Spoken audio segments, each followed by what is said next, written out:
Present day. Present time.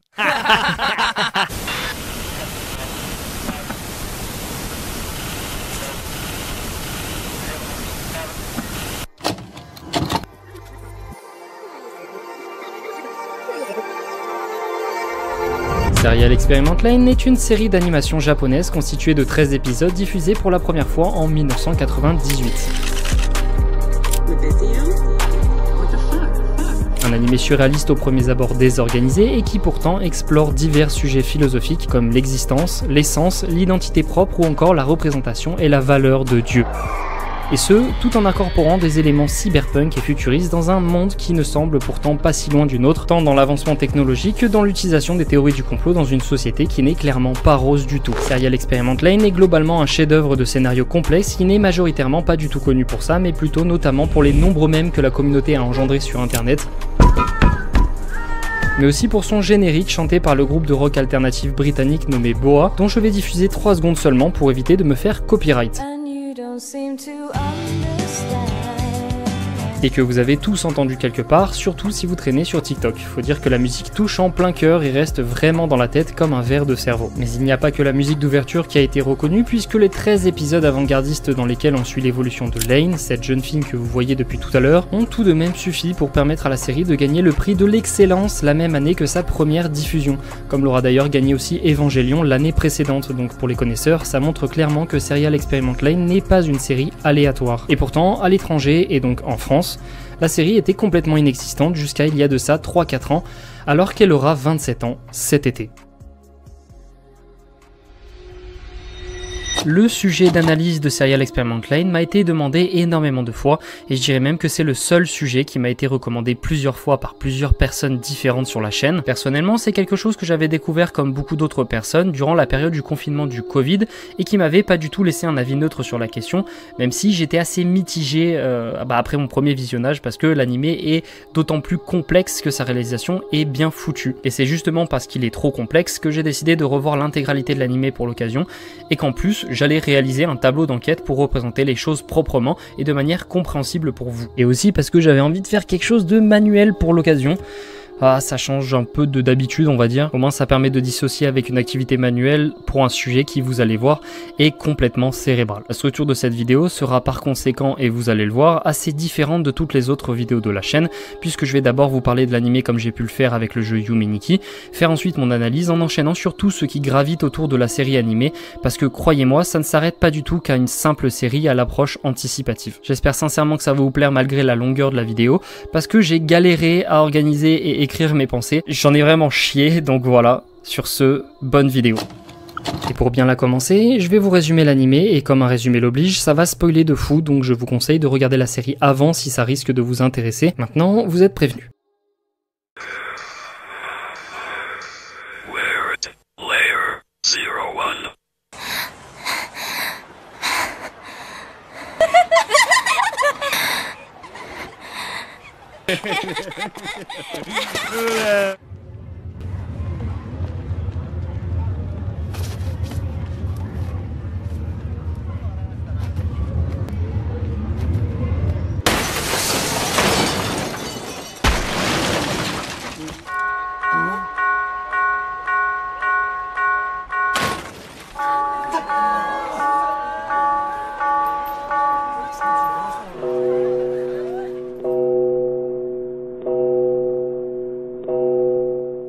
La série débute avec un signal fort, le suicide d'une jeune fille.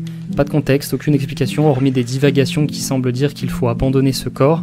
Serial Experiment Line s'ouvre sur ce tragique événement qui va sans nul doute introniser tout ce qui suit par la suite. Tout au long de ces 13 épisodes, on va suivre une jeune lycéenne portant le nom de Lane Iwakura, une jeune fille qui fait beaucoup plus jeune que ce qu'elle est, que ce soit dans sa manière de s'habiller ou dans la manière de se comporter, puisqu'elle semble timide, taciturne, mais aussi déphasée, déconnectée, comme un peu dans la lune en permanence. Elle ne semble pas mise à l'écart, mais on sent rapidement son côté spécial et hésitant. C'est un peu le genre de personne qui est là sans être vraiment là, quelqu'un qui observe et pas du tout quelqu'un qui est le personnage principal et central de son œuvre. En gros, Lane est déphasée par la monotonie de sa vie, mais une fois que l'on arrive à encadrer cadrer un peu le type de personnage qu'elle est, l'intrigue commence plutôt rapidement une fois qu'elle arrive en cours, où justement elle verra une de ses amies qui pleure la mort d'une camarade décédée, et comme on pouvait s'y attendre, Lane ne comprend pas trop ce qu'il se passe, et elle reste de marbre face à ça.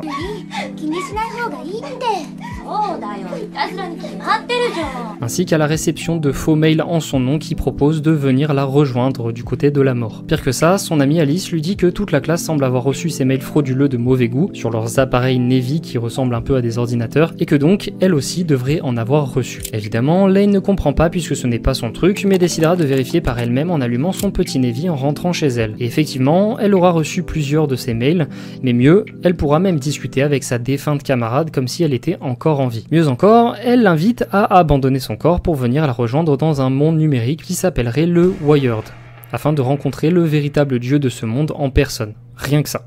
Mais du coup, est-ce que ces mails sont bien frauduleux ou est-ce qu'elle peut vraiment discuter avec sa camarade qui est morte? En tout cas, ça a bien piqué la curiosité de Lane qui dans un premier temps continuera de discuter avec sa présumée défunte camarade, puis dans un second temps ira demander un plus gros Navy à son père afin de se renseigner sur le Wired, un monde numérique dans lequel on semble pouvoir se personnifier et se balader plus ou moins librement selon le matériel que l'on a à disposition, un peu comme un hub où tout le monde pourrait se connecter partout à travers le monde. C'est un peu comme ce qu'aurait dû être le métavers si c'était pas claqué au sol par exemple. D'ailleurs, son père semble déjà être un habitué de ce fameux Wired et en fait comme tous les autres personnages que Lane va rencontrer en réalité.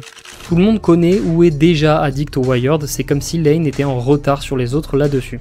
Retard qu'elle va rapidement rattraper puisqu'elle recevra son nouvel ordinateur Navy qu'elle s'empressera de monter le sourire aux lèvres, quelque chose qui fera d'ailleurs flipper sa sœur puisqu'elle va changer de comportement très rapidement, passant de taciturne à passionnée d'un claquement de doigts. Parce que oui, avant d'aller plus loin, il faut que je vous dise que Lane a donc un père, une mère, ainsi qu'une sœur, et à propos d'eux, il y a une chose qui se remarque extrêmement rapidement, quand Lane est dans les parages, tout le monde se mure dans le silence, hormis son père. Sa mère est froide, à tel point qu'elle ignore Lane à chaque interaction, et sa sœur, quant à elle, interagit occasionnellement avec Lane, mais ça se voit qu'elle reste distante et parfois un peu dégoûtée face à son comportement spécial qu'elle n'arrive visiblement pas à cerner. Donc pour récapituler, Lane a un père, une mère, une sœur, 3 amis dont une plutôt proche du nom de Alice, ainsi qu'une défunte camarade avec qui elle discuterait à travers un ordinateur de poche appelé Navy. Et c'est d'ailleurs autour de cette défunte camarade que les choses vont devenir plutôt floues puisque Lane va commencer à entendre sa voix l'appeler et elle va avoir des hallucinations où on va la percevoir. Et ces choses vont commencer à nous questionner sur le fait de savoir si cette affaire de mail est bien réelle ou si c'est juste l'imagination de Lane qui invente tout depuis le début. D'autant plus que personne n'en parle plus jamais après les 2 premiers épisodes, c'est comme si tout ça n'était qu'une invention de l'esprit de Lane. Élément notable qui vient s'ajouter à ces hallucinations, Lane assistera au suicide d'une personne sur les rails de sa rame de tram.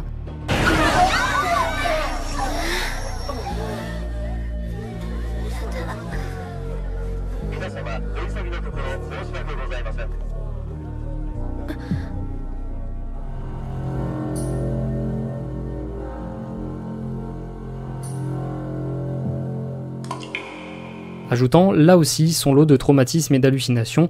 Elle a vu quelqu'un mourir et effectivement, Lane paraît complètement à côté de ses pompes à partir de ce moment. Après ce nouveau trauma, Lane s'enfermera dans sa nouvelle obsession, comprendre qui lui parle en se faisant passer pour sa camarade décédée. Obsession qui fera un peu flipper sa sœur en premier lieu, ainsi que sa mère qui essaie toujours de l'éviter. Ses hallucinations s'amplifieront quant à elle, ce qui arrange pas du tout son état global, et ses amis le remarqueront. Elles lui proposeront d'ailleurs de sortir un soir avec elle, mais Lane n'a pas l'air de vraiment saisir l'intérêt de la chose, ni même de savoir si elle a vraiment envie de le faire. Mais finalement, Lane trouvera refuge auprès de ses 3 amis qui l'invitent à sortir dans un cybercafé à la mode, le Cyberia. C'est dans ce café que l'on constate le clair-obscur évident entre les ruelles blanches du quartier de Lane et les ruelles sombres de ce cybercafé dans lequel on croise de la prostitution, des agressions et des drogues technologiques à base de nanorobots. Il y a clairement un gouffre sociétal qui est mis en lumière par la vie nocturne et les dérives technologiques de ce café. On aura d'ailleurs une démonstration des effets de cette drogue par ce gars, au début de l'épisode, qui en avale une après livraison et dont les effets semblent en tout point similaires à une drogue chimique, hormis que ce gars voit mystérieusement apparaître le visage de Lane dans la foule, comme si elle était là sans vraiment l'être à ce moment-là. Mais ça, on en reparlera un peu plus tard dans la vidéo. Maintenant, le fait est que Lane est à présent bien dans ce cybercafé avec ses 3 copines, en essayant de s'imprégner de l'ambiance. Ce cybercafé est en gros une sorte de boîte de nuit où tous les âges se rencontrent et s'amusent ensemble, donc elle se pose dans un coin, regarde, avant de pouvoir enclencher le premier pas.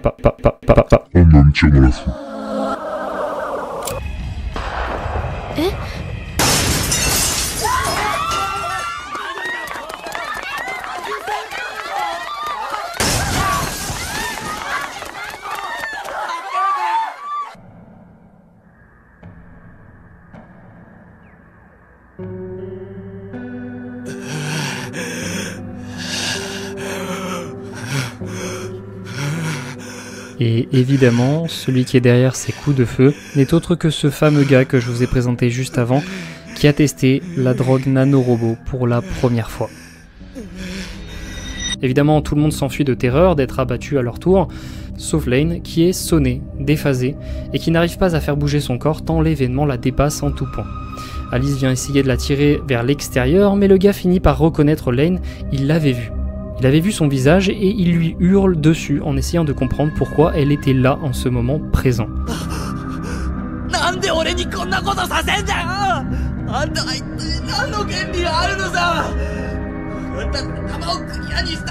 Mais Lane ne semble pas comprendre.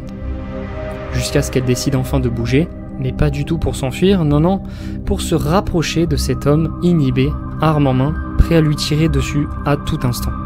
Lane se rapproche au plus près et son regard change pour lui dire une phrase.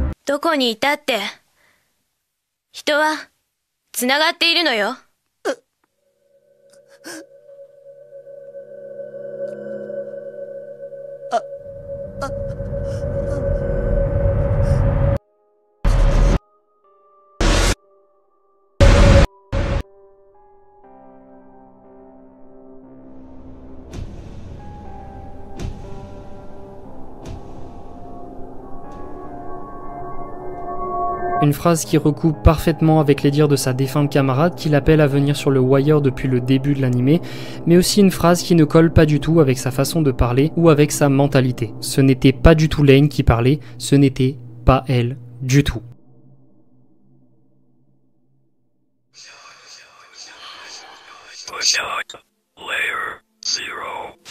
À partir de là, Lane semble avoir complètement dissocié, l'événement semble l'avoir déconstruite intérieurement. Pire, elle n'arrive même plus à reconnaître sa seule véritable amie, Alice.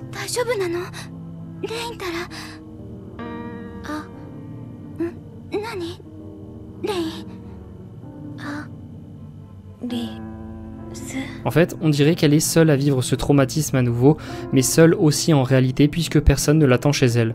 En oubliant Alice, personne n'est vraiment là pour elle et sa maison est vide. Pire que ça, elle semblera avoir drastiquement dévié de sa nature innocente, perdue.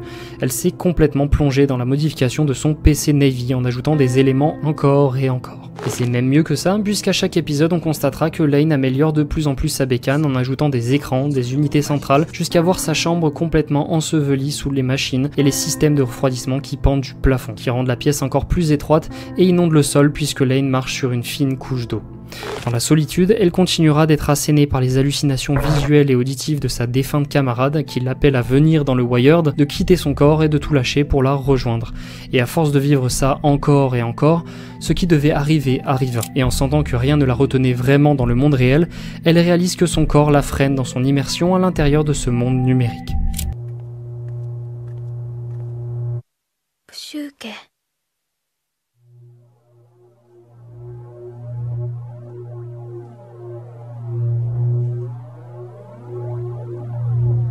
C'est après cette soudaine réalisation que Lane recevra un petit module électronique dans son casier d'école, module qui, comme par hasard, lui permettra de favoriser la liaison de son esprit avec le Wired. Alors elle ne sait pas du tout comment ça s'utilise, mais elle a ce petit module électronique. Lane ira naturellement chercher de l'aide vers son père qui, en voyant ce que c'est, fermera son visage et lui dira de ne pas franchir cette limite. Bizarre. De ce fait, elle retournera instinctivement au Siberia pour trouver de l'aide et une fois là-bas, elle sera surprise de voir que tout le monde la connaît déjà. Tout le monde la reconnaît à l'instar du garçon qui a mis fin à ses jours devant Lane, comme si tout le monde savait qui elle était dans le Wired, enfant comme adulte, alors qu'elle semble n'y être jamais allée auparavant. Elle finira par se frayer un chemin vers ce groupe de gamins qui visiblement semble vraiment bien s'y connaître avec le Wired et son principal interlocuteur sera notamment ce garçon prénommé Taro qui lui indiquera que ce module a été créé par un groupe s'appelant les Chevaliers, que ça coûte extrêmement cher et qu'il s'appelle module psyché. Taro lui explique alors comment l'utiliser en échange d'une faveur téméraire qu'il regrettera par timidité. Bref, c'est encore un gamin. Alors évidemment, suite à ça, Lane se rendra inévitablement dans le Wired. Elle avait la mentalité pour le faire malgré la mise en garde de son père. Elle avait aussi le matériel et les infos pour utiliser ce matériel, donc rien ne pouvait l'empêcher de le faire. Lane annoncera alors qu'elle s'est entièrement plongée dans le Wired à ses amis qui n'arrivent plus du tout à la reconnaître. Cette expérience l'a complètement changée, son visage est enjoué et elle semble ouverte aux autres, à parler sans problème, soit littéralement l'opposé de ce qu'elle était au tout début. Son père n'arrive plus à la reconnaître non plus et commence à avoir froid dans le dos, sa sœur comprend de moins en moins Lane et sa mère ne se prononce même pas. En soi, ils ont raison puisque c'est à partir de là que tout devient fondamentalement mystique. En effet, on entrevoit à chaque épisode les effets du Wired sur le monde et ses joueurs, en gros les tenants et aboutissants du Wired, qui jusqu'à maintenant était plutôt mystérieux, voire carrément opaque. Par exemple, on finit par comprendre que l'on peut communiquer avec d'autres personnes à distance grâce à cette scène. JJ, ガキンチョたちがハマってるネットゲーム知ってる？ああ、ファントマね。よしなって、あんたみたいな大人がやるもんじゃねえよ。なあレイン。嘘マジ。俺も空耳聞くようになっちまったかよ。Et donc, potentiellement, les voix que Lane entend depuis le début et qui l'appellent peuvent tout simplement provenir du Wired, ce qui crédibiliserait du coup le fait que sa camarade défunte soit en fait toujours en vie dans ce monde numérique. Autre fait notable, on peut vivre en réalité augmentée, voire même jouer à des jeux en réalité augmentée en mêlant son esprit entre le Wired et la réalité, notamment avec un jeu très connu qui s'appellerait le Fantôme, ressemblant ni plus ni moins qu'à un labyrinthe dans lequel il faut fuir et s'entretuer virtuellement avec d'autres personnes. La chose la plus étrange que l'on constate aussi est qu'il est possible d'observer des événements de la réalité depuis le Wired puisque Lane est capable de le faire. Elle observe en spectateur justement un jeune homme jouant à un jeu fantôme. Étant donné que le jeu se passe sur des toits d'immeubles et qu'elle est toujours en pyjama, on déduit tout simplement qu'elle observe la scène depuis sa chambre. Et le truc c'est que ce joueur qu'elle observe semble fuir quelqu'un alors qu'il est en train de jouer au jeu du labyrinthe et ce dernier apercevra même la métaphorisation de Lane dans son jeu pour l'empêcher de continuer en sautant dans le vide. Parce que je rappelle, ça se passe sur des immeubles. Il prendra incompréhensiblement peur en la voyant et à un tel niveau d'effroi qu'il abattra une petite fille qui passait par là en le prenant pour un joueur.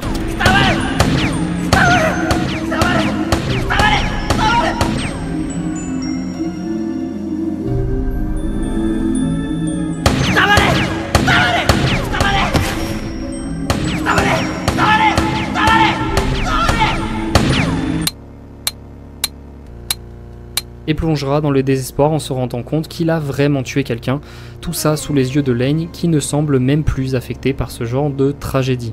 On apprendra par la suite que Lane est quelqu'un de plutôt influent dans le Wired en plus d'être connu bien avant de l'utiliser en réalité, une influence qui la poussera à être plutôt invective au point que l'on dirait une seconde personnalité, c'est plus du tout la même Lane, mais cette confiance qu'elle a gagnée et ce pouvoir qui grandit en elle grâce au Wired commence à lentement briser sa famille et son cercle d'amis petit à petit. On voit clairement qu'il y a un impact et par exemple ses parents n'osent même plus lui parler et se murent dans le silence en la regardant simplement d'un air accusateur. Du côté de ses amis, son grand pouvoir qu'elle a acquis dans le Wired se retourne un peu contre elle puisqu'il y a des rumeurs qui traînent à l'école comme quoi Lane s'amuserait à faire du voyeurisme en se projetant dans le monde numérique. Et Lane ne semble pas du tout comprendre pourquoi on l'accuserait de ce genre de choses, mais tout le monde lui tourne le dos quand même, hormis une seule personne, et on va dire la plus importante, puisque c'est Alice qui choisit de croire en elle alors qu'elle serait littéralement la principale cible de ce voyeurisme, toujours d'après les rumeurs. Et d'ailleurs on verra assez facilement que Lane essaye de se raccrocher à cette seule relation qu'elle a avec Alice, que c'est son point d'ancrage, puisque cette dernière lui fera une confession en lui disant qu'elle la considère toujours comme une amie. Alice, ありがとう。心配してくれて。友達でしょ？じゃ。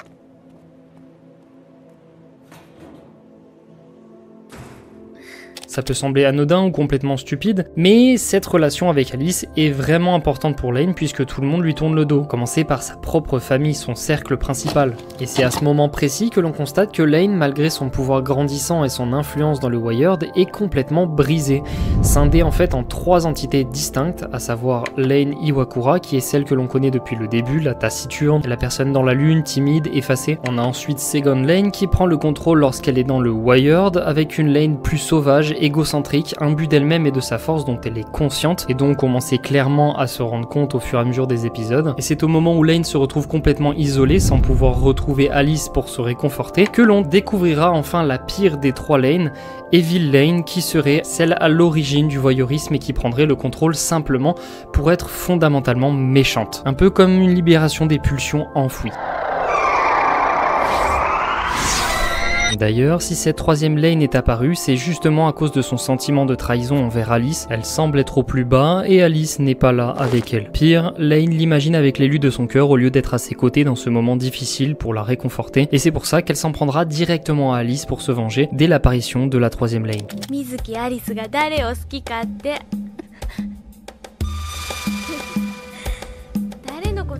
っていやらしいこと噂は本当だったのEn réalité, il est clair que Lane possède un trouble de la personnalité qui s'opère en fonction de ce qu'elle fait et qui a été probablement facilité par les multiples traumatismes qu'elle a vécus, ainsi que par l'absence notable de sa mère ou de sa famille en général qui la mettent à l'écart. Pourtant, et malgré cette dissociation involontaire, plusieurs entités semblent s'intéresser de près à Lane à cause de ses pouvoirs dans le monde numérique, voire peut-être même plus encore. La première entité se trouve être le groupe des chevaliers, qui se font aussi appeler les chevaliers du calcul, ou qui se sont aussi mentionnés comme étant une idéologie ou une religion. En tout cas, le fait est que ce sont des vraies personnes qui se trouvent derrière ces chevaliers. D'une manière générale, c'est eux qui sont à l'origine d'un peu tous les éléments technologiques et événements inattendus qui se sont présentés dans la série, à commencer par la création et la livraison du module psyché que Lane a retrouvé dans son casier, mais ils sont aussi à l'origine du jeu fantôme qui floute les limites de perception entre les deux mondes, ou encore la drogue nanorobot qui a rendu fou le mec dans le café du Siberia au tout début. En fait, globalement, ils essaient d'interagir avec Second Lane, la Lane du Wired, par tous les moyens possibles via le monde virtuel, ou bien en passant par Taro, un des gamins du Siberia qui était en fait un de leurs sous-fifres depuis le début, puisque leur objectif est de la faire entièrement venir dans le Wired, même si ça signifie tuer son corps qui l'entrave, pour qu'elle puisse s'adonner entièrement au Wired.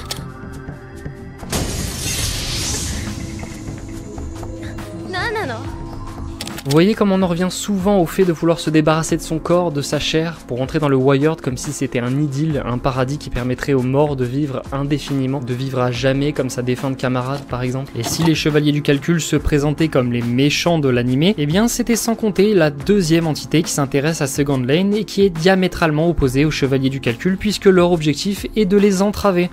Leur logo, vous l'avez déjà vu lorsque le père de Lane démarre son Navy, c'est le logo de l'entreprise qui a créé le Wired et les Navy, le laboratoire Tachibana. Et à ce propos, il y a quelque chose que j'ai occulté depuis le début pour alléger le résumé, mais en fait, Lane, en plus de se faire reconnaître par tout le monde, elle a aussi été mise sous surveillance par des types en costume noir très tôt dans l'animé. D'abord, ils restent dans la voiture, puis ensuite ils l'observent en bas de sa chambre, puis ils se font surprendre devant la porte de leur maison par la sœur de Lane, donc en gros, ça va pas en s'arrangeant quoi. D'ailleurs, ils étaient clairement là aussi quand le circuit de refroidissement de Lane a explosé à cause d'une bombe placée par les chevaliers du calcul. C'est là qu'on apprend qu'ils n'appartiennent pas à ses agresseurs, mais à une autre entité, le laboratoire Tachibana.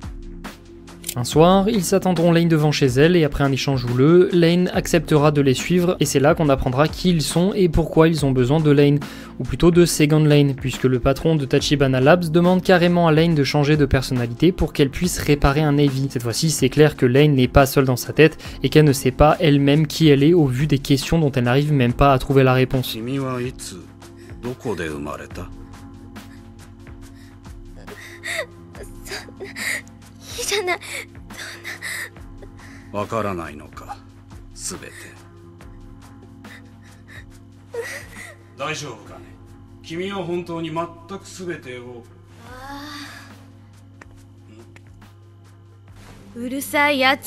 Et en fait, la réparation du Navy est surtout une excuse pour lui parler de l'objectif des chevaliers du calcul contre lesquels il lutte, celui de mettre en place le protocole 7 dans le Wired. Mais vous en faites pas, je vais vous expliquer. En gros, le Wired de Serial Experiment Lane est un système qui pourrait être assimilé à notre Internet que l'on connaît dans la réalité, un système de communication qui fonctionne avec des protocoles. Internet a des protocoles, et ce qui vous confère du réseau pour regarder aussi cette vidéo a un protocole pour fonctionner normalement. Et ce protocole possède aussi plusieurs versions pour mettre à jour la façon de communiquer avec les nouvelles technologies. C'est grosso modo un mode d'emploi de comment on doit communiquer entre les différents appareils qui sont connectés sur ce réseau. Pour le Wired, on en est à la version 6 de ce protocole, mais le boss de Tachibana Labs nous indique qu'un de leurs chercheurs nommé Masami travaillait activement sur la création d'un protocole version 7 qui permettrait de directement télécharger sa conscience dans le Wired. Mais malheureusement, ce Masami serait mort en s'étant fait percuter récemment par un train.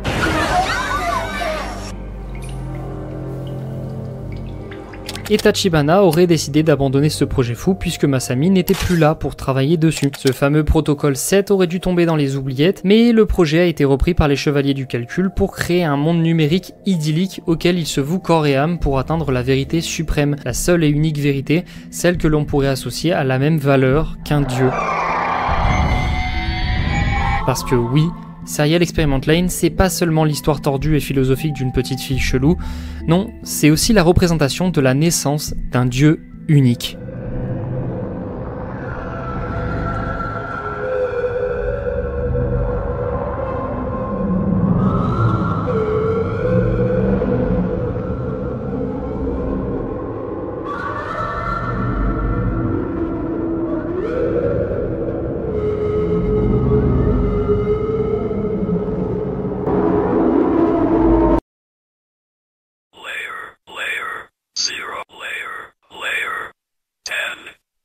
Pour que ce soit un peu plus digeste, je vais vous faire un récapitulatif avant d'entamer la dernière partie de ce résumé.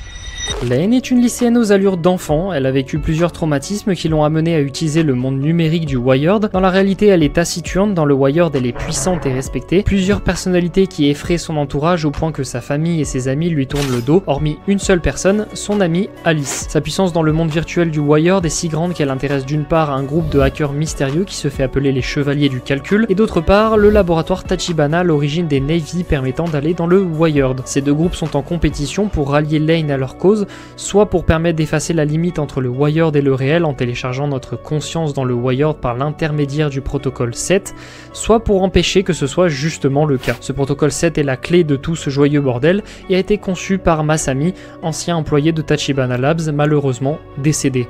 Et vous allez voir que tout ça a un lien avec la création d'un dieu unique. Concrètement, et assez tôt dans l'anime, Lane a commencé à entendre des voix provenant du Wired d'un homme qui dit être ce qui ressemble plus à un dieu. Il laissera échapper plusieurs dialogues profonds ou mystérieux qui n'ont sans queue ni tête pour nous, et il reviendra faire son apparition plusieurs fois en venant personnellement pousser Lane psychologiquement, en la poussant parfois dans ses retranchements ou en la confrontant sur ce qu'elle pense être, jusqu'à ce qu'elle évoque le fait de réunir elle-même les qualités de ce soi-disant dieu, à savoir son omniscience et son impartialité dans le Wired. Ce à quoi il rétorquera même une phrase marquante, à savoir « Je suis toi ». Et ce qu'il faut bien retenir avec cet échange, c'est que ce qui a motivé Lane en premier lieu à venir dans le Wired, c'est justement que sa défunte camarade lui avait dit qu'elle pourrait rencontrer Dieu dans le Wired. Du coup, qu'est-ce qui l'a vraiment motivé entre le fait de pouvoir vraiment rencontrer Dieu dans le Wired ou le fait de rencontrer une personne qui se prend pour Dieu à la place de quelqu'un d'autre? Et en fait, le thème de la nature de Dieu est le sujet le plus important de la série, avec notamment plusieurs représentations métaphoriques de Lane qui laissent facilement sous-entendre qu'elle serait ce qui se rapproche le plus d'un dieu dans le Wired, ou alors que ce serait sa destinée, avec notamment ces extraits d'elle enfant discutant avec une poupée. Une citation m'avait marqué juste après que Lane demande qu'on lui raconte une histoire qu'elle ne connaît pas, où la poupée répondra simplement par « ça n'est pas possible puisque tu sais déjà tout ».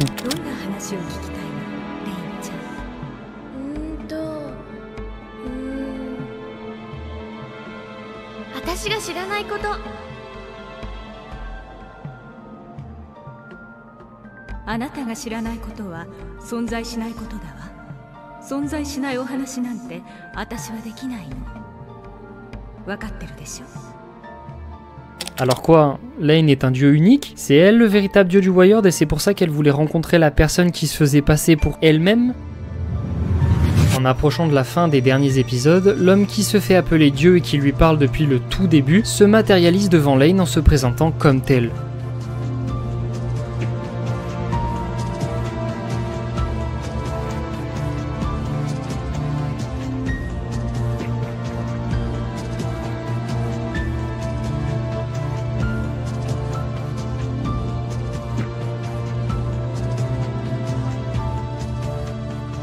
Ce dieu dont je vous parle est en fait Masami, le créateur du protocole 7.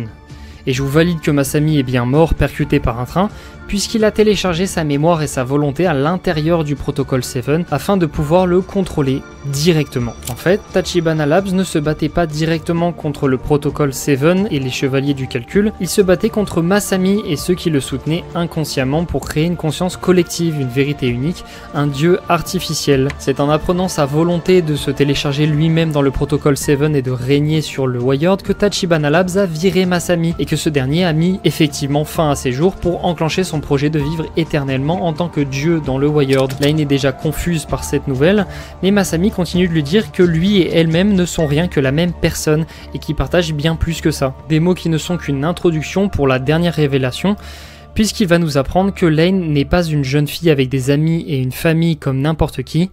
Lane est en fait un programme avec un corps.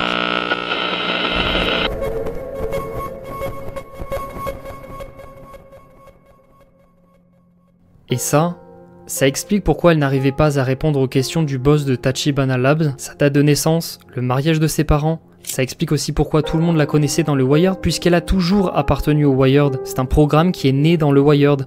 Ça explique sa puissance dans ce monde numérique et son influence sur le monde réel qui floute la limite entre les deux, puisqu'elle est un programme virtuel dans un corps physique. Ça explique aussi cette scène chelou où elle parle enfant à une poupée qui se transforme en personne qu'elle connaît. C'est juste une métaphore de sa conscience qui se parle à elle-même pour démêler sa véritable identité étant donné qu'elle n'a jamais vécu cette enfance. Même son corps enfantin alors qu'elle est au lycée, c'est normal. Elle n'a pas grandi, elle a toujours été dans ce corps qui ne peut pas vieillir. Ça explique aussi pourquoi sa famille reste à l'écart, pourquoi sont-ils si froids avec elle et pourquoi son père lui demande de ne pas franchir l'étape du module de psyché. Il savait qu'il n'avait aucun lien avec elle. C'était pas son père, c'était pas sa mère, c'était pas sa sœur. Ça explique aussi pourquoi elle était si déphasée de la réalité, pourquoi elle semblait si spéciale. Tout était logique, tout avait un sens. Lane est un programme dans un corps qui jouait à la vie d'une humaine normale en étant introduit dans une famille factice. En fait, mieux que ça, Lane est un programme créé par Masami qui était hypothétiquement censé réaliser la convergence de la conscience de l'humanité vers le Wired pour briser la limite avec le monde réel. Tous les esprits de la planète devaient être téléchargés dans ce monde virtuel et justement par l'intermédiaire de Lane. En fait, Lane est censé parachever les travaux de Masami sur le protocole 7 une fois qu'il avait abandonné son corps, expliquant donc sa puissance équivalente à un dieu pour lui permettre de pouvoir le faire. C'est Masami qui lui a donné d'origine ce pouvoir. Comme je l'ai dit, le but de son plan consistait à se connecter à tous les êtres vivants du monde grâce aux ondes magnétiques de Schumann qui existent réellement, c'est un vrai truc. En gros, c'est l'activité électromagnétique de l'atmosphère si vous voulez. Et Masami avait comme projet fou de pouvoir utiliser ces ondes magnétiques comme porteurs pour communiquer de façon réaliste, ce qui permettrait d'interconnecter chaque être humain entre eux comme un réseau de neurones géants, une conscience collective unique, une seule grande vérité, une entité équivalente à un nouveau dieu. Et Lane est censé être la clé de voûte de la naissance de ce dieu, initié à travers le protocole 7 créé par Masami. Et pour faire écho à tout ce qui a été dit jusqu'à maintenant, on a donc les chevaliers du calcul qui soutiennent le projet de Masami et Tachibana Labs de l'autre côté qui essayent de l'en empêcher. Évidemment, Lane est complètement désemparée, en plein déni, et s'énerve face à cette révélation en lui disant qu'elle n'a rien à voir avec lui. Et pour se venger, elle diffusera même grâce à son omniscience la liste de chaque personne faisant partie des chevaliers du calcul pour priver Masami de ses croyants, puisque pour elle, un dieu n'en est plus un si plus personne ne le reconnaît comme tel. Chacun de ces chevaliers se fera justement assassiner par les hommes de Tachibana Labs, et notamment par ces hommes en costume noir qui espionnaient Lane au tout début. Après avoir fait ça, elle verra sa maison désertée par sa famille, ses amis ont retiré son bureau de l'école et lui demandent de partir puisque personne ne veut d'elle ici. Lane sera prise d'un énorme conflit intérieur, la positionnant entre accepter le fait d'abandonner son corps de chair pour démarrer la convergence de l'humanité, ou remplacer ce dieu unique en sa qualité d'entité omnipotente, omnisciente et impartiale dans le Wired. Elle se plongera entièrement dans les câbles de son Navy, envahissant chaque recoin de sa chambre, et à ce stade-là, on peut considérer que Lane n'est quasiment plus quelque chose que l'on peut qualifier d'humain.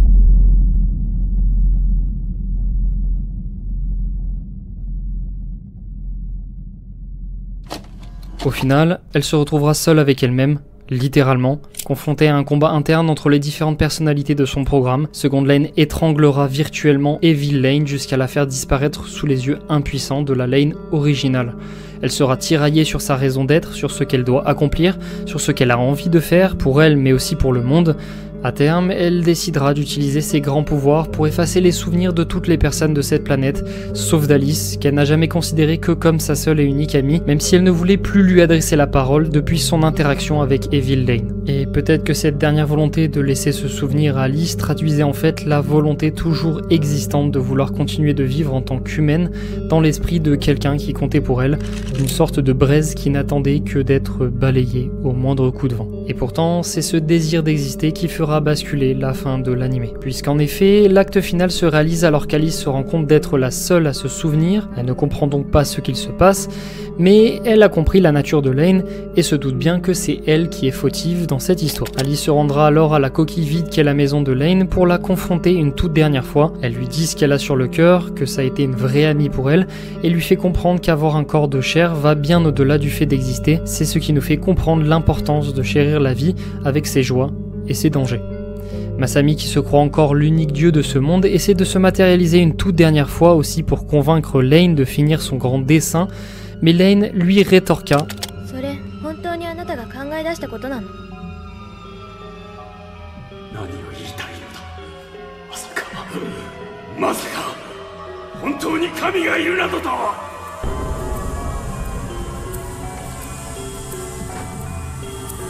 どっちにしろ肉体を失ったあなたにはもう測らない。 Masami vrillera face à cette injonction et se créera artificiellement un corps difforme en agglomérant ce qu'il y a autour. Il attaquera Lane et Alice dans la foulée, mais rien n'y fait. Lane, sa création, est devenue bien trop puissante pour lui et sera contrecarrée dans la seconde.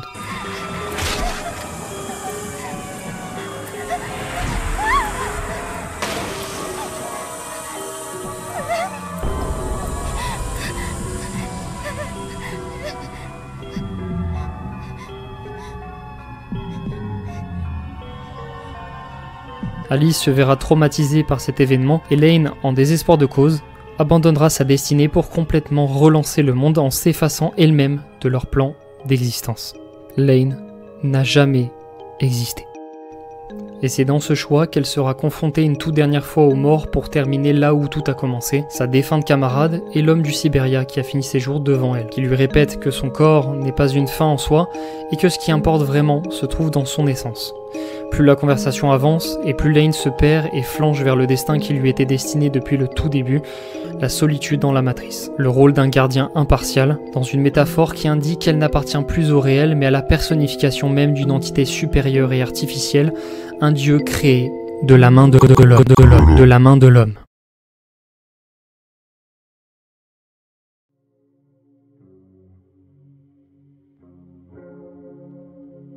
Serial Experiment Lain est une de ces séries qui ne laisse pas du tout indifférent, une série bien trop complexe et métaphorique pour pouvoir l'appréhender correctement au premier visionnage, une série qui ne se laisse pas facilement regarder et qui pourrait paraître bien trop cryptique pour se laisser apprécier comme elle le devrait normalement. Et moi le premier, quand j'ai découvert la série, j'avais un avis sur le sujet, j'étais pas neutre, j'avais un avis, et pas forcément bon d'ailleurs, un avis qui n'était pas bon mais parce que j'avais pas tous les éléments clés pour pouvoir appréhender la série correctement, parce que maintenant je me suis rendu compte au deuxième visionnage que tout est connecté, tout avait un sens et que tout n'était pas laissé au hasard. Par exemple, l'homme qui est mort sur sa rame de train au début n'était autre que Masami qui venait de devenir le dieu par intérim du Wired et qui a aussi été le déclencheur de ce que devient Lain par la suite. Ironique qu'il soit le créateur de Lain mais aussi l'actionneur qui la pousse à agir comme il le souhaitait au départ, en plus d'avoir manipulé sa camarade à commettre l'irréparable justement pour attirer Lain vers le Wired. Autre exemple, mon épisode préféré de la série est celui où l'on suit la sœur de Lain, Mika, qui par inadvertance ou presque rencontrera Taro elle aussi dans la rue. Sauf qu'on sait que Taro était une sorte de proxy pour les chevaliers du calcul, un agent de terrain qui s'occupait de manipuler les autres grâce au Wired, pour répondre aux ordres des chevaliers du calcul évidemment. Et c'est à partir de cette rencontre qu'on va avoir l'impression de suivre Mika tomber dans les hallucinations les plus profondes de son esprit, en tout cas c'est ce que l'épisode nous laisse croire, mais en fait c'est une métaphore complète. Parce qu'après cette rencontre inopinée avec Taro, on ne suivra en fait plus le corps physique de Mika, mais son esprit totalement perdu et entrelacé dans le Wired à cause de sa rencontre avec ce garçon, comme s'il avait quelque part hacké son esprit ou fait quelque chose via le Wired. Et justement, ça explique pourquoi elle vit littéralement un enfer rempli d'hallucinations et de cauchemars horribles. Son cerveau n'était pas assez préparé à autant d'informations complètement immergées dans le Wired. À la fin de cet épisode, Mika se retrouve face à elle-même, le corps en face de sa propre conscience, conscience qui se cristallisera sous les yeux de Lain, métaphore de la destruction de son identité après être passé dans la moulinette du Wired. Son esprit était définitivement pas assez résistant pour pouvoir tanker une expérience pareille. Et tragiquement, après ça, elle deviendra complètement amorphe, réduite à l'état de conscience d'un fax vivant.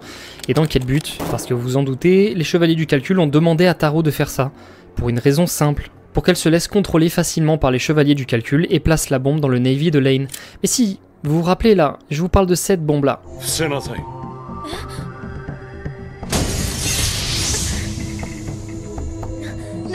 L'anime est en fait rempli de cohérence dissimulée à travers les sous-couches des épisodes avec beaucoup de petites attentions pour mieux appréhender l'univers sans qu'on s'en rende compte. Ce qui paraît complexe aide en fait à mieux comprendre et c'est vachement étrange que ce soit le cas d'ailleurs. Mais ça nécessite de devoir se concentrer et de réfléchir durant le visionnage. Par contre, en termes de petites attentions, je peux vous donner l'exemple de la fin où l'on observe un monde sans l'existence de Lain.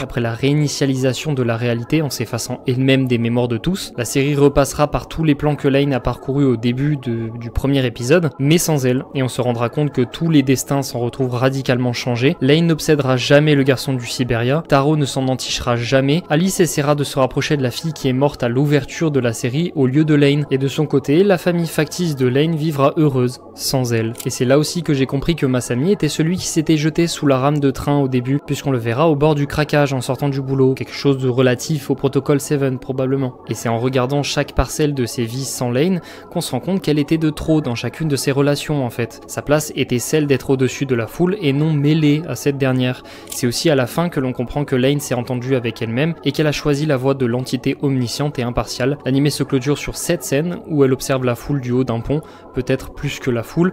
Elle observe même Alice, devenue adulte et engagée dans son métier de professeur. Alice sera instinctivement attirée par Lane sans la reconnaître, donc elle fonce pour aller la rencontrer, mais Lane lui dit qu'elles ne se connaissent malheureusement pas. Et le monde continuera d'évoluer sans elle, alors qu'elle gardera la même apparence métaphorique, tout en n'étant plus jamais la même personne. Elle restera impartiale, mais dans son omniscience, elle gardera toujours une petite préférence pour la seule et unique amie qu'elle n'a jamais eue.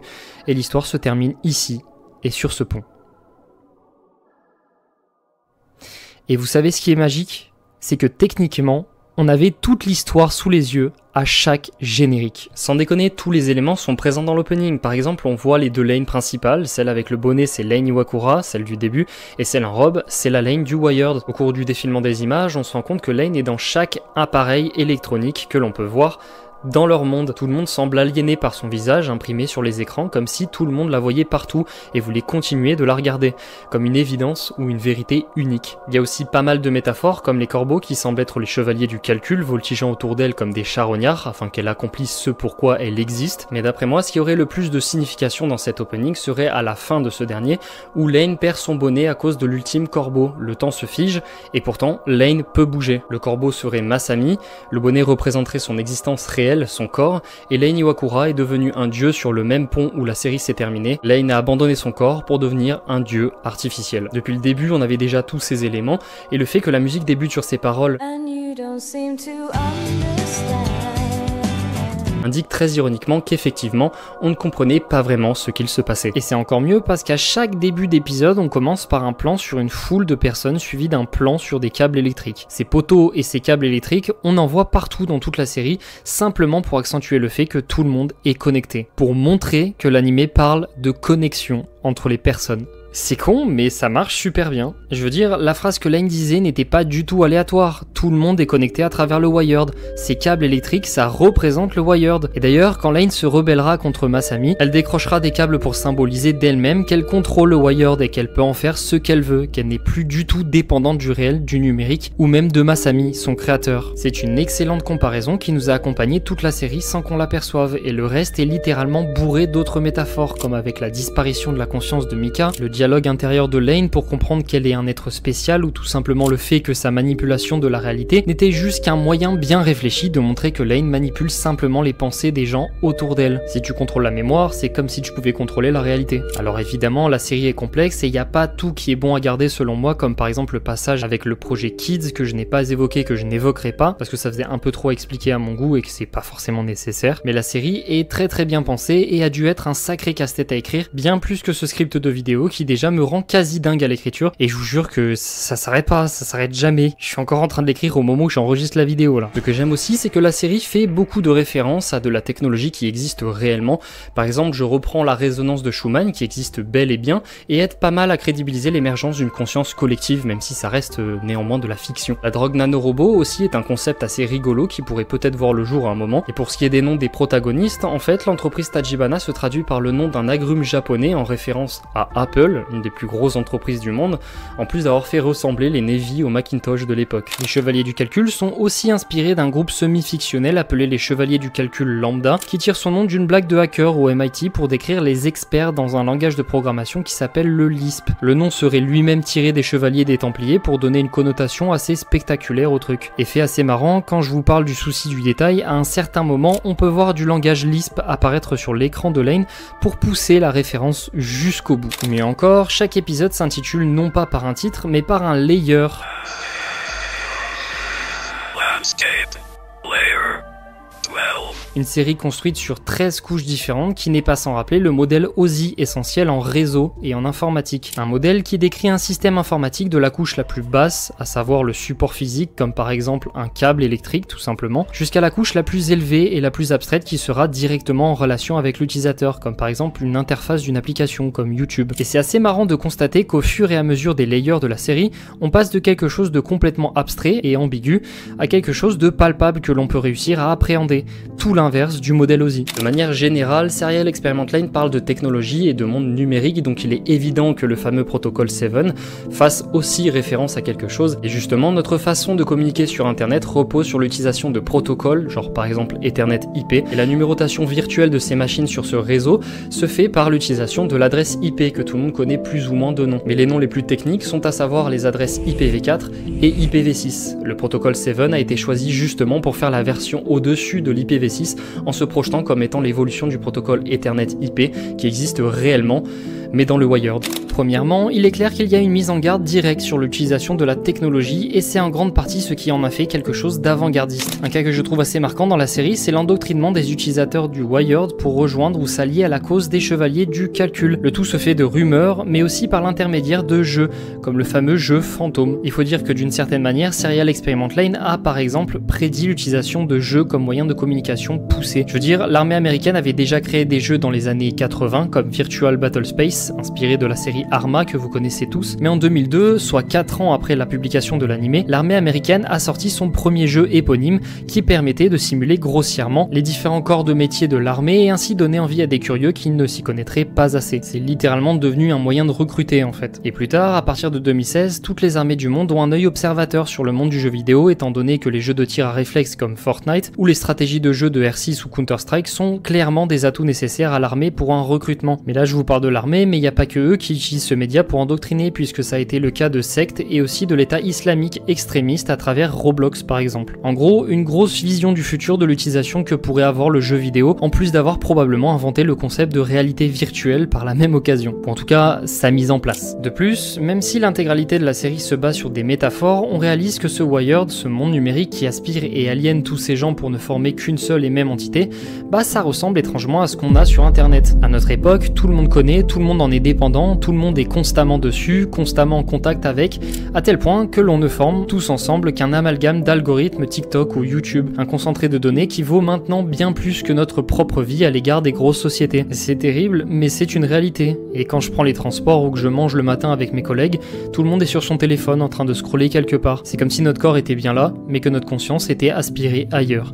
C'est le cas partout, en tout temps maintenant, et ça permet en quelque sorte d'avoir l'impression de jouer à indexer le monde pour saisir l'opportunité de le contrôler, ou du moins de filtrer ce qui se passe autour de nous pour éviter de nous brusquer. Et c'est un peu cette vision que j'ai eue en voyant tous les utilisateurs de Wired se plonger complètement à l'intérieur à tel point que ils en perdaient leur enveloppe physique quoi. C'est un peu la même chose pour nous, à force de scroller, on devient un peu plus chaque jour une coquille vide avec notre esprit qui traverse nos doigts. Il y a aussi cet attrait malsain pour les données qui est dénoncé dans l'animé, déjà par un titre d'épisode s'appelant Infornographie, mot valise entre l'information et la pornographie qui fait directement référence à la luxure que représente notre exposition sur les réseaux. On exhibe en permanence des parties de nous que l'on donne gratuitement aussi aux entreprises qui nous louent des services en ligne, voire parfois même pour rien du tout en retour. Et dans l'autre sens, cela peut soulever une addiction à l'information, le fait de tout savoir, de gouverner et d'exercer son pouvoir justement en récupérant ces informations, à un tel niveau que ça en devient complètement malsain et que ça bouleverse notre équilibre de vie jusqu'à devenir peut-être même du voyeurisme ou du stalking en ligne. Et ça, c'est quelque chose qui a été montré un petit peu avec Second Lane et Evil Lane qui pour la première se renseigne en utilisant les oreilles du Wired qui entend de tout, et pour la deuxième pousse la chose jusqu'à se donner à des actes de voyeurisme justement vis-à-vis des reproches faits à Lane à l'école ainsi que certains passages où Ali se fait surprendre par Evil Lane. Et voilà, j'ai pas peur de le dire, Serial Experiment Lane a prédit l'aliénation des populations par les médias dématérialisés. Mais ça va même plus loin que ça avec la dissociation de notre enveloppe physique avec ce qu'on représente en ligne. Parce qu'en plus de ça, l'identité numérique et surtout les données qui nous représentent ont maintenant carrément plus de valeur que ceux que nous sommes réellement. Ou du moins, elle est beaucoup plus lucrative pour ceux à qui on la confie involontairement. D'autant plus que l'on vit d'ores et déjà dans l'ère de l'IA où l'on peut recréer une vidéo entière de nous à partir de 3 photos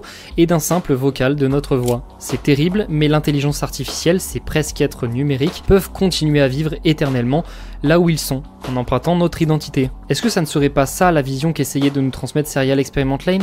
L'abandon de notre corps et de notre identité pour vivre éternellement sous forme de données. En tout cas, c'est la sensation que ça m'a donné. Ce qui m'amène maintenant au thème assez complexe de l'identité qui est une part massive dans l'univers de Lane, rien qu'avec la dissociation de ces différentes Lanes représentant chacune une partie de la personnalité ou de la mémoire de la jeune fille.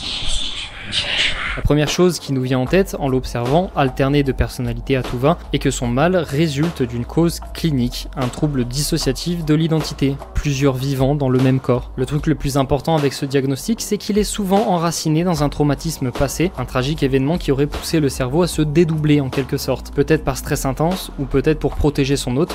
Personne ne sait vraiment. Or, si on a bien suivi l'animé, Lane a vécu pas mal de choses traumatisantes.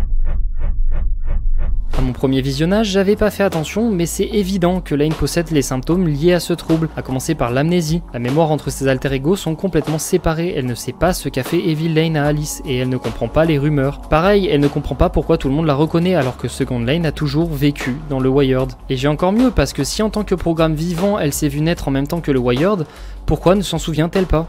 Autre symptôme assez évident, elle vit en permanence le sentiment de dépersonnalisation, une vie dans laquelle elle se détache d'elle-même et s'éloigne du monde réel, expliquant son comportement taciturne. Toute la série est en réalité une quête permanente pour savoir qui elle est vraiment et ainsi rapiécer ses fragments de mémoire entre ses différents alters, comprendre qui elle est, ce qu'elle doit faire et pourquoi elle existe. La densité symbolique du thème de l'identité s'étend même avec les autres personnages puisque sa famille reste distante avec elle, elle ne sait pas qui elle est dans sa famille, et à contrario, Alice joue le rôle d'ancrage émotionnel en signifiant une identité plus humaine et affective, ce qui vient aussi d'ailleurs s'opposer au fait que c'est un programme qui n'est pas du tout humain. Et cette affection qu'Alice lui apporte va lui permettre en un sens de s'affirmer non pas par le pouvoir acquis dans le Wired, mais par la relation puissante d'une amitié sincère alors même qu'elle ne sait pas qui elle est. En fait, cette connexion émotionnelle qu'elle a développée avec Alice indique ni plus ni moins que Lane ne voulait simplement que développer des relations humaines, comprendre ce qui était véritablement humain, là où à la place elle n'a été que fondamentalement rejetée pour ce qu'elle était ou utilisée à des fins douteuses,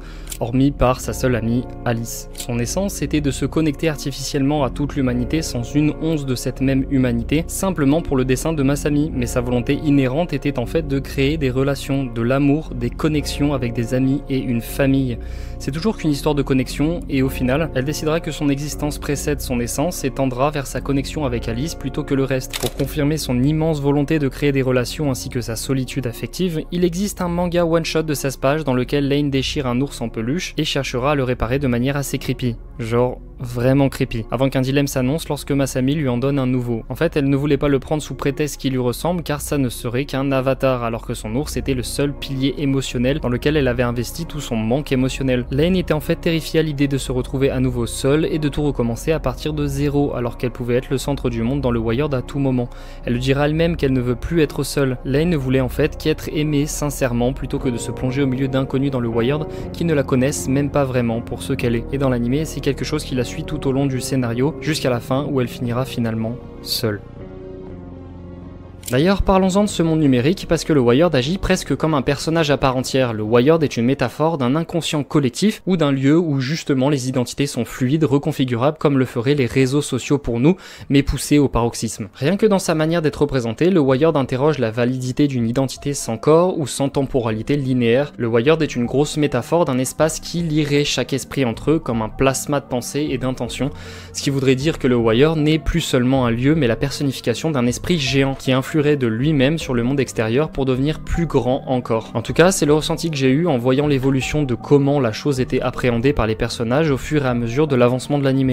D'un tout autre sens, Masami représente la perversion narcissique qui s'oppose à l'empathie d'Alice, un personnage qui se prend pour Dieu et qui considère que l'identité n'est qu'une construction mentale qui existe bien au-delà du simple corps. Il en est même la personnification puisqu'il a perdu son corps justement pour être un esprit en puissance. Et les chevaliers du calcul aussi s'interrogent sur la construction de cette identité, sur comment elle est construite ou imposée de l'extérieur, avec notamment les machines. C'est là aussi qu'on voit que l'identité n'est pas seulement quelque chose de construit mentalement ou quelque chose qu'on définit intrinsèquement à nous-mêmes, mais aussi un prisme rayonnant sur tous les êtres, puisque si Lane ne sait pas qui elle est, pour les chevaliers du calcul, Lane est une entité messianique, une sorte de dieu du monde numérique. En gros, l'identité serait un prisme qui rassemble toutes les visions de toutes les personnes qui nous entourent. On aura beau se définir comme quelque chose nous-mêmes, les autres nous verront différemment, et notre identité sera différente pour eux.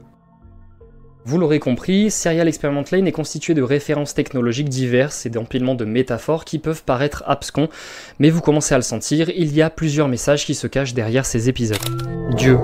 Déjà que pour nous l'existence de Dieu est quelque chose de très controversé, soit on ne s'y intéresse pas, soit on prêche le convaincu et on s'en remet à ses mains, soit on se rattache au pragmatisme scientifique et on s'oppose à cette idée. La vérité, c'est que même dans la science, plus on s'y intéresse et moins on est certain de savoir si Dieu existe ou non. Et ce que j'aime dans Serial Experiment Lane, c'est qu'on aborde le sujet en s'interrogeant sur la nature de Dieu à plusieurs niveaux d'interprétation. Tout d'abord, et de manière générale, on nous parle jamais d'un Dieu dans la réalité, mais plutôt d'un Dieu dans le Wired. Et sa mention est d'ailleurs faite directement dans le premier épisode pour mettre les pieds dans le plat, et on se rend compte plus tard que ce dieu omniscient dans le Wire n'est autre que Masami, une fois son corps abandonné.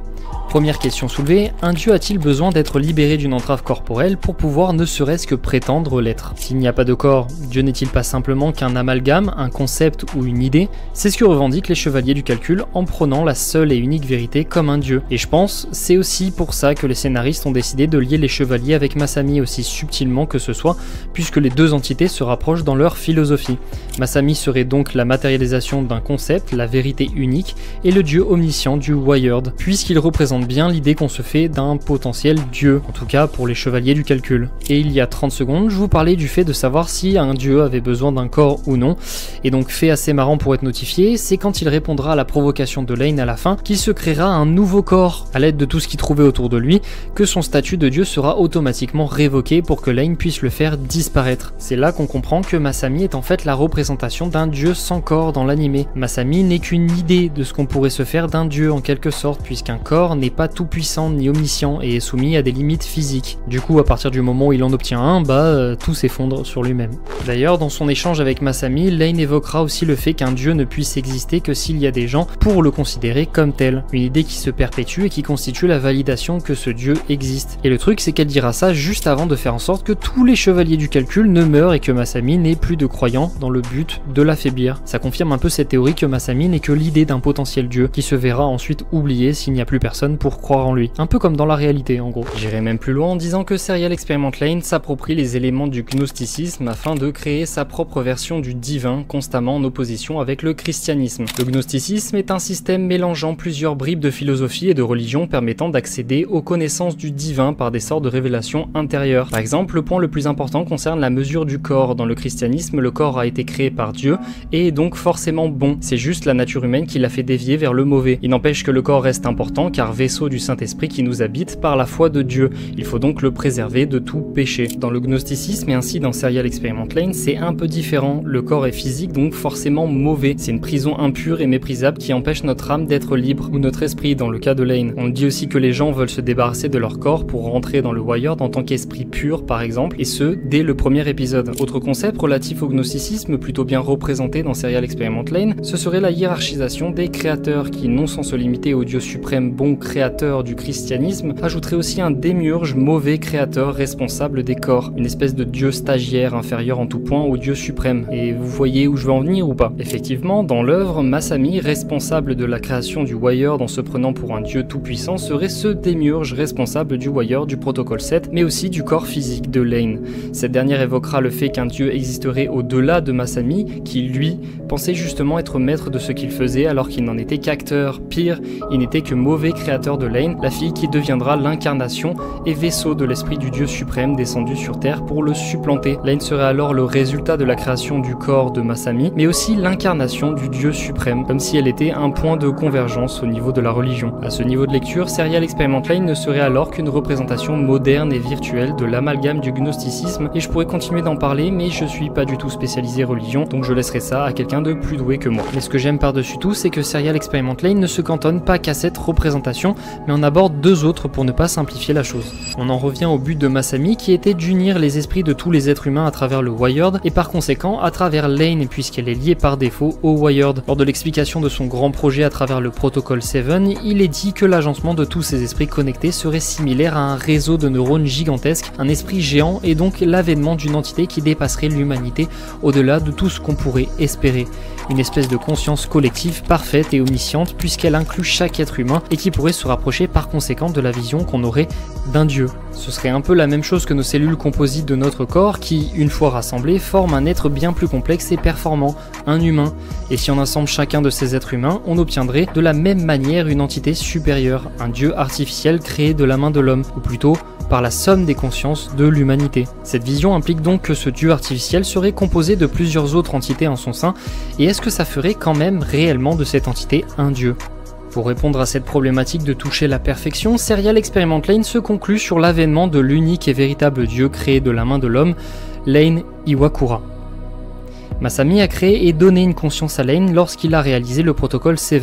Son but, vous le connaissez maintenant, finaliser son projet et lier chaque être humain à travers son esprit plus puissant et construit spécifiquement pour cette tâche. Lain est censé être un hub où tous les esprits se rencontrent et transitent entre eux. D'ailleurs, à la fin, Masami sommera Lain de se connecter à Alice au 12e épisode pour achever le grand projet, ce que Lain refusera. Mais en sa qualité de lien entre tous les esprits connectés, Lain possède littéralement le pouvoir de contrôler la réalité en modelant les mémoires de tout un chacun. Elle voit tout, elle sait tout, elle est omnisciente. Masami lui a pas seulement donné le pouvoir de créer un dieu, il a sans le vouloir participé à la naissance d'un dieu au même titre que le Wired, Alice et les chevaliers qui ont eu leur influence aussi sur le développement de Lain. Lain, c'est l'omniscience incarnée, et puisqu'elle peut contrôler les mémoires, elle peut modeler aussi ce qui semble être la réalité, elle est donc omnipotente.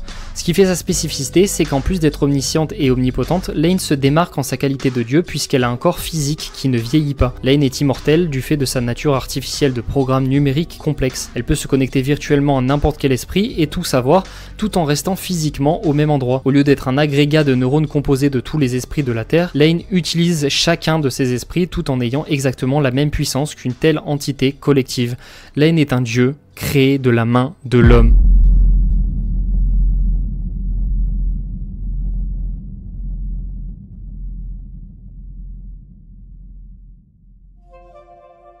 Serial Experiment Lain, c'est une œuvre complexe avec énormément de significations et de choses à raconter, tellement que je n'ai clairement pas pu tout dire et que j'ai omis forcément pas mal de détails, mais ce qu'il faut savoir, c'est que rien n'est laissé au hasard, tout est finement contrôlé pour que ce soit logique, comme je l'ai déjà dit. Ça va jusqu'au design de Lain qui a été commandé spécialement pour le producteur de la série, Yasuyuki Ueda, notamment pour sa coupe de cheveux asymétrique afin de signifier qu'elle possède une nature instable et tout aussi asymétrique avec ses multiples personnalités. L'expression de ses yeux change aussi en fonction de la personnalité aux commandes de son corps si on regarde bien. Et même son pyjama ours est un choix de motif pour signifier une protection ou détachement d'elle-même envers ses proches, pour se protéger des conversations contraignantes ou d'événements où elle doit s'impliquer. Motif qu'on retrouve aussi d'ailleurs sur son fameux bonnet quand elle va au Siberia. Bonnet qu'elle perd à la fin du générique, signifiant qu'elle n'a plus besoin de protection. Tout est lié. Et c'est dire à quel point tout est contrôlé dans cet animé. Bref, vous commencez à comprendre, mais Serial Experiment Lain n'est pas un animé pour faire simplement un animé, mais un chef-d'œuvre bien pensé où chacun des participants du projet ont mis leur cœur à l'ouvrage, à tel point qu'il y a un peu trop de cœur et que ça rend la chose vraiment complexe à comprendre. La série est un chef-d'œuvre complexe qui ne te prend pas du tout par la main et mixe entre elles chacune des intrigues et des messages que l'anime veut te faire passer. Complexe, mais justement probablement trop complexe pour que le public habituel de l'animation japonaise puisse s'y intéresser, et par extension, le public à l'étranger. Il faut dire qu'après 1995, les animés populaires c'était Détective Conan, Dragon Ball GT, Slayers, Gundam, City Hunter, de l'humour, de l'action, des thématiques parfois lourdes mais toujours facilement compréhensibles pour un spectateur qui veut juste se divertir et pas du tout réfléchir. C'est un peu plus tard, en 1997, où on retrouve la sortie de Evangelion ou de Perfect Blue qui commence à soulever un peu plus de complexité pour pousser inconsciemment à une réflexion. Mais c'est à ce moment-là que Serial Experiment Lain met littéralement le pied dans le plat, hein, ça se prend pas la tête, mais qui s'impose comme le genre d'animé animé qui va te prendre la tête et devant lequel tu ne vas pas juste te poser sans réfléchir, ou alors tu vas juste rien comprendre et passer à côté. Une œuvre qui est sortie un peu trop en avant sur son temps, mais qui lui aura quand même valu un prix à sa sortie ainsi qu'une très bonne réputation au Japon, mais à l'international c'était pas du tout ça puisque les chaînes de télé accrochent pas du tout à l'idée et l'animé passera donc sous les radars de quasiment tout le monde puisque c'était pas du tout adapté au plus grand nombre qui voulait juste se divertir ou qui était majoritairement des enfants. Forcément tu donnes pas ça à un gosse rien que pour la scène d'ouverture de l'animé. Tout ça explique pourquoi jusqu'à récemment Serial Experiment Lain était un animé complètement de niche, inconnu au bataillon. Puis depuis 2020, épisode du Covid, ironiquement tout le monde garde le contact par le numérique et Serial Experiment Lain explose et tout le monde connaît plus ou moins, en tout cas ceux qui ne s'arrêtent pas à One Piece, Bleach ou Hunter x Hunter, et la communauté autour de l'animé se développe à vitesse grand V en propageant énormément de choses sur internet reliées à Serial Experiment Lain. Alors effectivement, la communauté de Serial Experiment Lain est très active et dévouée à la création de diverses œuvres orbitant autour de l'animé. Ces créations peuvent être simplement des mèmes comme je l'ai explicité au début de la vidéo, mais cela peut être aussi des choses de plus grande ampleur comme des projets qui approfondissent encore plus l'essence de ce qu'est Serial Experiment Lain, un essai sur la puissance de la dématérialisation et des mondes virtuels. La première chose dont j'aimerais vous parler serait le musée virtuel entièrement dédié à Lain et à sa licence, un travail littéralement colossal qui a été mis en place par la collaboration d'Anic Museum et de VRChat pour proposer une expérience interactive et immersive dans l'univers de Serial Experiment Lain, sous le nom de Weird Exhibition. C'était globalement la première fois qu'il faisait une exposition virtuelle éphémère sur le thème d'un animé, et vu l'engouement qu'il y a eu, l'entreprise Anic a décidé de réouvrir l'exposition virtuelle l'année dernière pour les 25 ans de l'animé, et franchement, il n'y avait pas meilleur choix pour une exposition virtuelle vu les thèmes abordés de Serial Experiment Lain, et c'est d'autant plus marrant de voir que l'on peut y accéder via les moyens qui ressemblent plus à ce que pourrait être le Wired d'aujourd'hui, à savoir le Metaverse et VRChat. À l'intérieur, on retrouve plusieurs salles immersives dont parfois le but est simplement de décrire les différents épisodes, les personnages ou encore les différents concepts que l'on retrouve dans la série. Certaines salles ont des ambiances plus spéciales comme le couloir étrange, la tour de contrôle que j'aime énormément en passant, ou encore la chambre de Lain que vous allez reconnaître assez rapidement. On pouvait aussi se balader dans sa rue ainsi que dans sa maison, dans laquelle on pouvait trouver des petits artefacts liés au développement des chara-design de la série par exemple. Il y a aussi l'exposition d'œuvres d'art créées par la communauté, mais aussi plusieurs œuvres récurrentes qui ne représentent pas la Lain de l'animé comme vous l'aurez remarqué, mais plutôt la Lain des mangas one-shot ou encore celle du jeu vidéo. Parce que oui, Lain a aussi eu son propre jeu PS2. Il est sorti quasiment en même temps que l'animé, mais qui pour le coup ne se base dessus que pour le design de l'héroïne, Lain, ainsi que pour le concept du jeu, son ambiance particulière et les thèmes abordés. Effectivement, si l'animé et le jeu ont été produits en même temps, le jeu possède des personnages et des intrigues complètement différentes, si ce n'est encore plus étranges que l'animé, puisque ce n'est pas du tout le même scénariste qui s'en est occupé.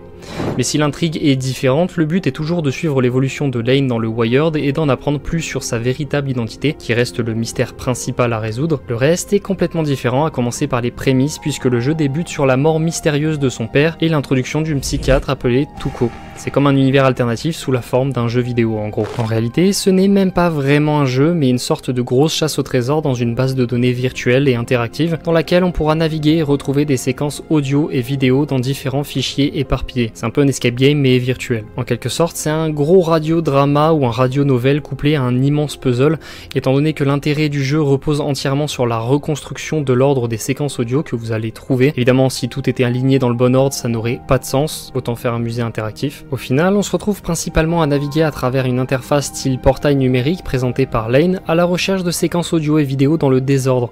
On peut tomber sur une séquence appartenant à la fin et ne rien comprendre, puis enchaîner sur quelque chose qui précède cette séquence plus tard et sentir petit à petit que l'on comprend ce qu'il se passe. Cela peut être très gratifiant selon notre réception du média, et généralement le jeu vidéo est préféré à l'animé puisqu'on est activement impliqué dans la résolution du scénario. Le jeu est toutefois assez pauvre visuellement et musicalement étant donné que tout repose sur des dialogues, les quelques scènes d'animation éparpillées sont saccadées et les dessins sont de notoriété plutôt moches, même si moi je trouve qu'ils ont un charme cursed assez unique. Le gros point fort du jeu, c'est surtout le scénario, qui est génial mais réservé aux fans qui veulent étendre l'univers. Et pour les quelques-uns d'entre vous qui veulent y jouer, avant que je spoil comme un fou, il y a le site laingame.net où des fans ont porté les jeux initialement super chers en format web, existant aussi en version traduite et traduite remaster, ajoutant quelques différences avec le jeu de base. C'est assez différent, donc faut faire la différence. Donc pour les fans de la série, je vous conseille d'aller faire votre propre expérience sur ce scénario et ensuite de revenir sur la vidéo si vous en avez envie. Pour en revenir au jeu vidéo, tout comme l'animé, ce jeu, qu'il soit remaster ou pas, reste décousu et plutôt complexe à appréhender, même si c'est pas vraiment ça qui nous intéresse. Non, nous ce qui nous intéresse, c'est la Lain qui part dans une dimension diamétralement opposée à la Lain de l'animé, comprenant la valeur des connexions humaines, du corps et qui se sacrifie pour devenir un dieu unique.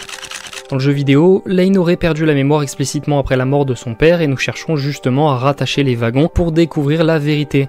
Elle serait victime de cette amnésie, mais aurait aussi eu pas mal d'hallucinations qui l'ont poussé à aller voir une psychiatre dénommée Tuko. Le truc, c'est que cette Lane finira par vraiment bien s'attacher à elle en se rapprochant à chaque fois un peu plus de sa psychiatre, encore et encore, jusqu'à s'intéresser de trop près à sa vie privée. Elle se rendra finalement compte que sa psychiatre était en fait complètement instable psychologiquement au même titre que Lane, et leur relation devient complètement dérangeante et malsaine, littéralement l'inverse de sa relation avec Alice dans l'animé.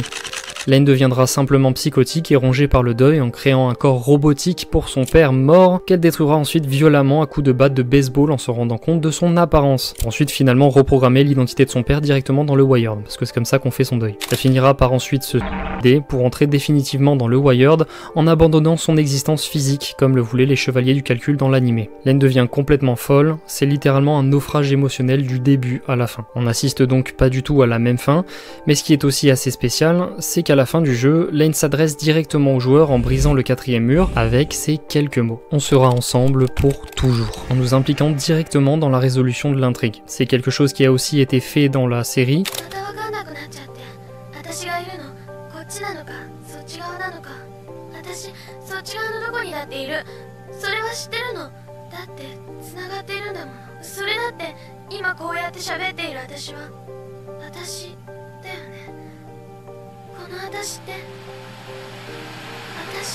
Mais qui avait beaucoup moins d'impact puisque nous étions moins actifs en regardant l'animé. Dans le jeu vidéo, on est concrètement la personne qui connaît le mieux Lane, celle qui récupère les fragments de sa mémoire pour qu'au final on se rende compte qu'il n'y a plus rien à rassembler. Un jeu dont le scénario est fondamentalement violent et marquant en tant qu'expérience.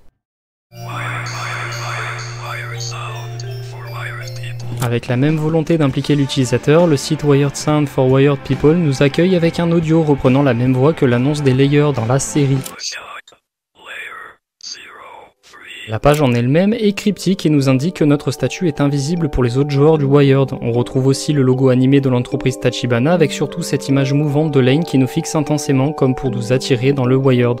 Le concept du site, même s'il n'est pas explicité, consiste à se rendre visible aux yeux des autres joueurs, c'est-à-dire entrer dans le Wired et parcourir une succession de plans esthétiques reprenant des passages iconiques de l'animé en accolant une musique par-dessus pour créer une ambiance expérimentale unique qui pourrait évoquer ce que pourrait être le Wired.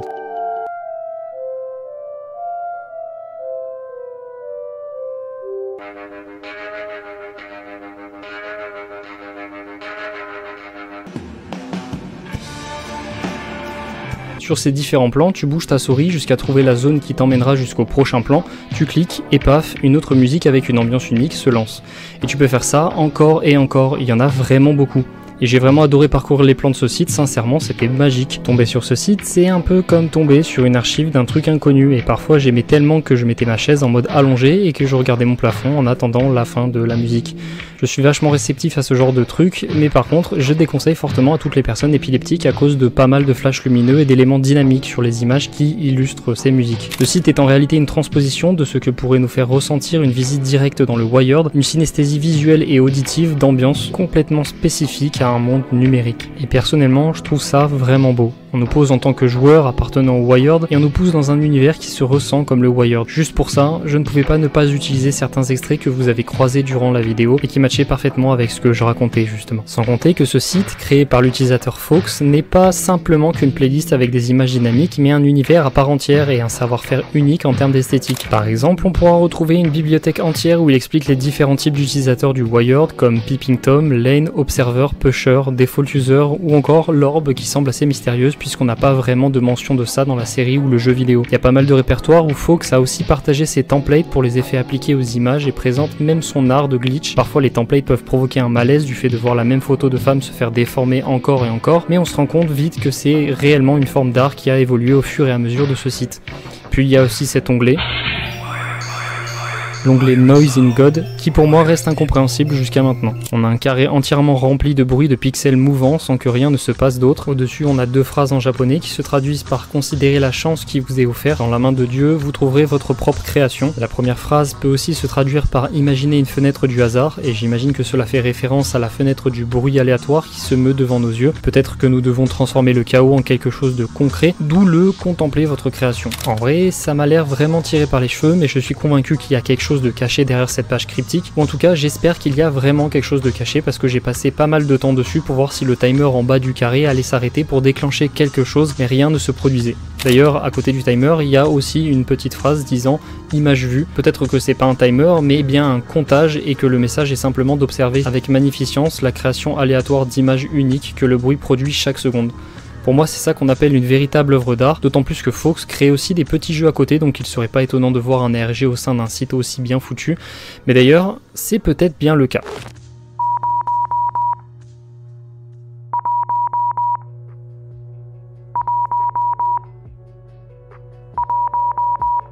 Comme vous pouvez le constater, il existe pas mal de choses autour de la communauté de Serial Experiment Lane, à commencer par ce que je vous ai présenté, mais aussi par la création d'animations 2D et 3D, le partage de discussions et théories multiples, la création de fangames dont l'un d'entre eux risque de sortir bientôt sous le nom de // Signal, ou encore la mise en place d'une IA vocale qui reprend entièrement la voix de Lane et ses mimiques.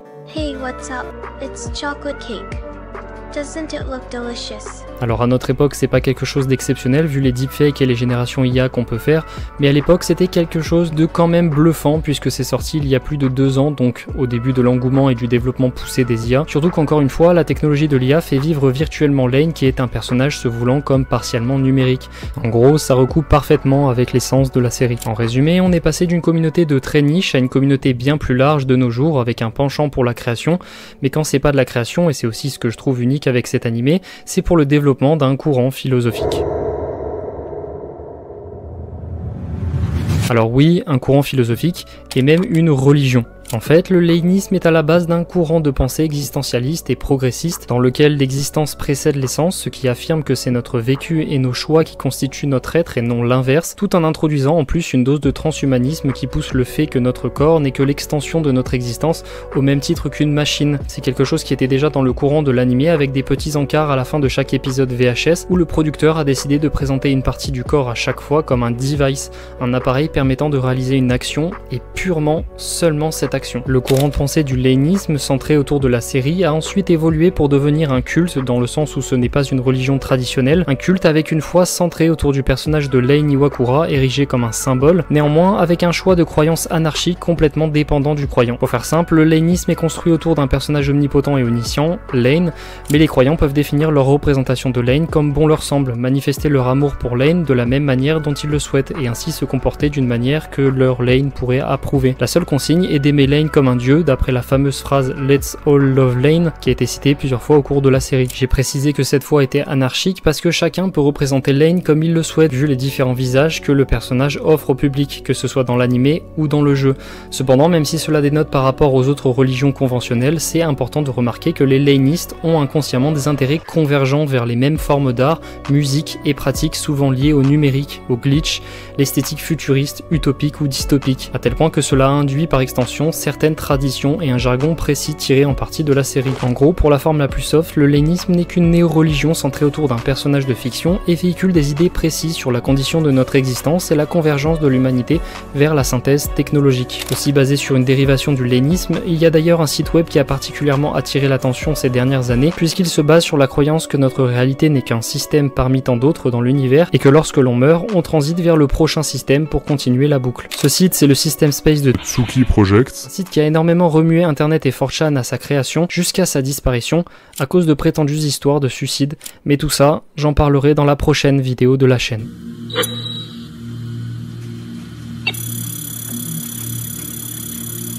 Log in. Who is the user?